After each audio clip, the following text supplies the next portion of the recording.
हाँ जी सत श्री अकाल जी, की हाल चाल ने। ਤੁਹਾਨੂੰ ਪਤਾ ਵੀ ਆਪਾਂ ਬਾਥਰੂਮ ਲਾ ਰਹੇ ਸੀ, ਆਪਾਂ 2 ਦਿਨ ਛੁੱਟੀ ਦੇ ਸੀ ਜੋ ਕਿ ਆਪਾਂ ਨੂੰ ਥੋੜਾ ਜਿਹਾ ਕੰਮ ਸੀ ਘਰੇ ਹਨਾ।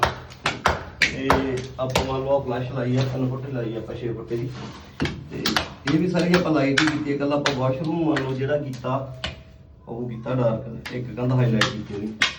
ਤੇ ਬਾਕੀ ਮੈਂ ਜਿੰਨਾ ਕੁ ਮੈਂ ਆਪਦੇ ਕੰਮ ਨੂੰ ਕਹਿੰਦਾ ਵੀ ਆਪਾਂ ਜਿੰਨਾ ਸਿੰਪਲ ਕੰਮ ਕਰੀਏ ਉਨਾ ਹੀ ਵਧੀਆ, ਕਿਉਂਕਿ ਜ਼ਿਆਦਾ ਆਪਾਂ ਮੰਨ ਚੱਲ ਰੰਗ ਬਰੰਗੇ ਡਿਜ਼ਾਈਨ ਦੇ ਪਾਉਣ ਨਾਲੋਂ ਇੱਕ ਬਸ ਸਾਦਾ ਜਾਂ ਸੁਪਰ ਜਿਹਾ ਕਲਰ ਲਾ ਲਓ ਜੋ ਮੰਨ ਚੱਲ ਵੀ ਸੋਨਾ ਭਰ ਜਿਹਾ ਚੱਲੇ ਹਨਾ। ਬਾਕੀ ਆਪਣੀ ਚੁਆਇਸ ਹੁੰਦੀ ਹੈ ਸਾਰਾ ਵੀ ਆਪਾਂ ਸਾਰਾ ਇੱਕ ਨਾਲ ਹੀ ਕਰੀਏ ਲਾਈਟ, ਤੇ ਆਪਾਂ ਜ਼ਿਆਦਾ ਡਿਜ਼ਾਈਨਾਂ 'ਚ ਨਹੀਂ ਪੈਂਦੇ।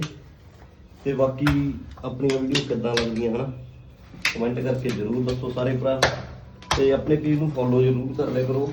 ਸੰਦੀਪ ਰਾਮਾ ਫੇਸਬੁੱਕ, TV03 ਟੈਲ ਵਰਕ, ਇਹ ਹੈਗਾ ਆਪਣਾ ਇੰਸਟਾ ਤੇ। ਧੰਨਵਾਦ।